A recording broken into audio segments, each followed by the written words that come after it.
안녕하세요. 입시의 길을 밝히는 검정등대입니다.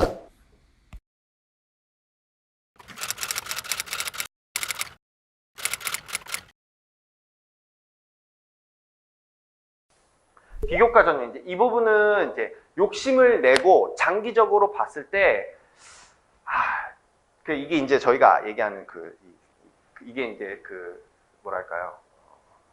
요즘 핫한 교육 관련된 분야에서 핫한 게 이거죠. 내신 점수랑 서류, 그러니까 생기부랑 면접 이렇게 보는 거, 혹은 뭐 저희 같은 경우는 검정고시니까 이게 검정고시 같은 경우에는 그 자격만 갖고 따로 증빙 서류를 가지고서 지원하는 거, 사실 이 두 개가 똑같거든요. 오늘 요거를 중심으로 말씀드리면 지금 이제 그 자녀분들이 나이가 제가 어느 정도인지 잘 모르잖아요. 그러니까 제가 그냥 고등학교 1학년 기준, 2학년 기준, 3학년 기준으로 말씀을 한번 드려볼게요. 적성고사는 아까 말씀드렸지만 단순히 그냥 내신 성적이라던가 그냥 자격을 바탕으로 성적만 보고서 넣는 방식이 있고, 아니면 내신이나 이 검정고시 점수를 포함해서 그거랑 같이 적성으로 해가지고 판단하는 것도 있는데, 결국엔 이것도 논술과 같이 적성으로 뽑습니다. 가서 시험 잘 보면 돼요. 대부분이 국어, 영어, 수학이거든요. 요거는 그 적성만 잘 보면 된다. 그런데 적성고사 준비는 결국에 수능 준비라서 사실상 이거는 정시 준비예요. 사실상 정시 준비라고 보시면 되고, 정시로 가는 대학 중에서 내가 조금 어려울 것 같다. 그랬을 때 수시에서 그래 한번 넣어보자 해서 적성을 보고 들어가시면 도움이 될 거예요.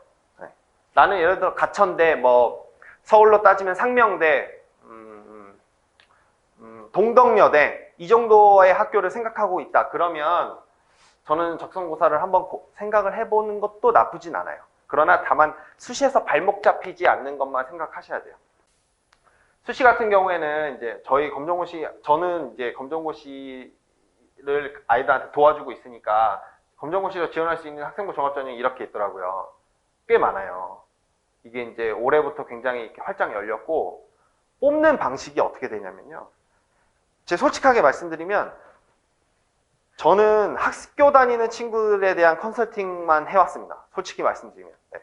그래서 검정고시로 학생부 종합전형을 이렇게 조인해서 대학을 가는 것은 저는 사실 경험이 없어요. 근데 제가 왜 경험이 없냐면요.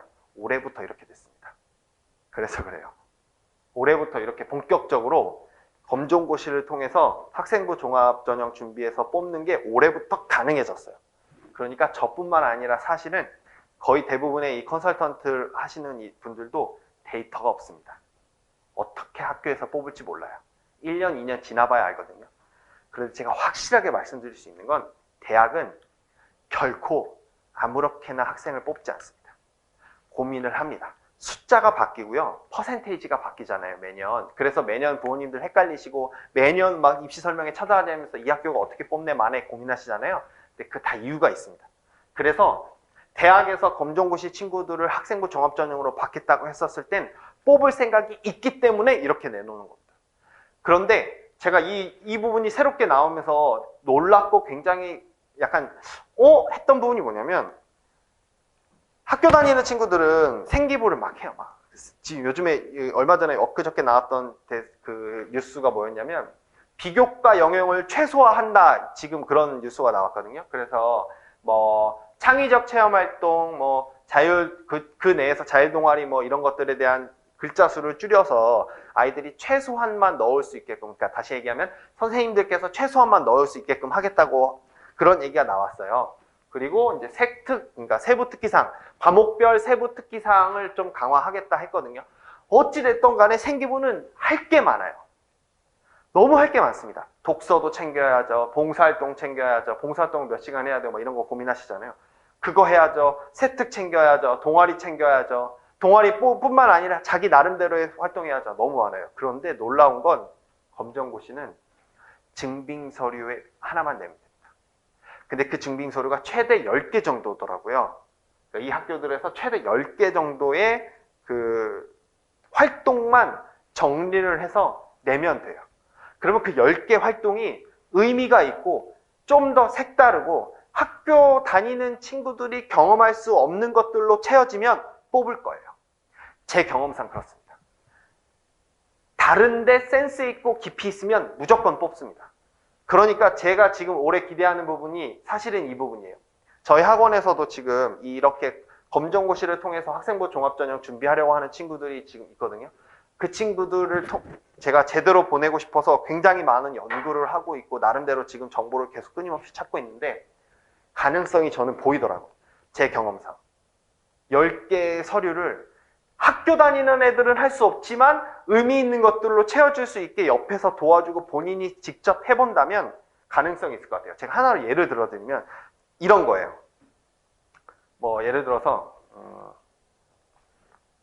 이 친구가 공학을 가고 싶어요. 이과를 가고 싶어요. 근데 뭐 컴퓨터 공학을 가거나 뭐 프로그램을 만들고 싶어요. 그러면 학교 다니는 친구들이 갈 수 있는 방식은 두 가지예요. 하나는 소프트웨어 전형이라고 해서 인재 전형이라고 해서 몇 개 학교들이 소프트웨어와 관련된 그 국내에 있는 대회에 참가해서 성적이 나오면 그거 기반으로 넣는 방식이 하나 있고요. 그거 해주는 전문적인 학원들이 있는데 그거 말고 그냥 일반고 아이들이 컴퓨터 공학과를 가려고 하면 학교 내에서 막 뭐 프로그램도 해보고 아이들끼리 모여서 코딩 작업도 해보고 해야 돼요. 근데 안 돼요.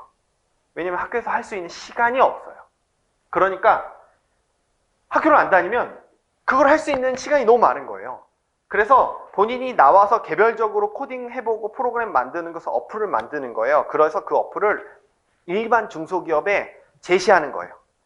내가 이런 식으로 어플을 만들었고 이러한 기술을 가지고서 했는데 이 프로그램 한번 시제품으로 써보거나 활용해 볼 생각 없습니까? MOU를 딱 체결하는 순간 게임 끝납니다. 그러면 그 MOU를 체결했다는 서류를 가지고서 증빙 서류에다 넣죠. 그리고 그거 자소서에다 넣고 면접 가면 물어보겠죠. 그러면 가서 얘기해 주는 거예요. 술술술술. 그게 술술술 나올 수밖에 없어요. 왜냐면 본인이 했으니까. 저는 옆에서 도와주는 일만 하는 거거든요.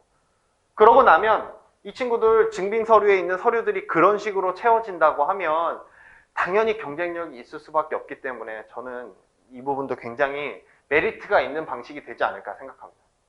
그래서 이런 식으로 학종은 학교마다 뽑고 있거든요. 대부분 1단계, 2단계로 나눠져 있고 1단계 서류, 2단계 면접. 뭐 대부분이 이래요. 1단계 서류, 2단계 면접. 물론 뭐 이렇게 있고.